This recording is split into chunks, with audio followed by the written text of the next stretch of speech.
আজ বানাবো দারুণ মজার পোড়া আমের চাটনি। গরম ভাত, খিচুড়ি বা বিকেলের নাস্তায় এই চাটনির স্বাদ সত্যি অসাধারণ। প্রথমে কাঁচা আম ভালো করে ধুয়ে সরিষার তেল মাখিয়ে সরাসরি চুলার আঁচে অথবা গ্রিলে পুড়িয়ে নিব। আমের খোসা কালচে হয়ে গেলে নামিয়ে ঠান্ডা করে নিব। নরম খোসা ছাড়িয়ে এর শাঁস একটি বাটিতে নিয়ে নিব। এর সঙ্গে পরিমাণ মতো লবণ, চিনি, ভাজা জিরার গুঁড়া এবং শুকনো মরিচের গুঁড়া দিয়ে দিব। এইবার সব উপকরণ ভালোভাবে মিশিয়ে নিব। দেখুন কয়েক মিনিটেই তৈরি হয়ে গেল সুস্বাদু পোড়া আমের চাটনি। পোড়া আমের স্মোকি ফ্লেভারের এই টক ঝাল মিষ্টি চাটনি একবার খেলে বারবার খেতে ইচ্ছে করবে।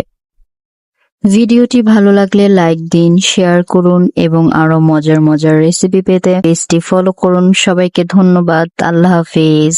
দেখা হচ্ছে নেক্সট কোনো ভিডিওতে।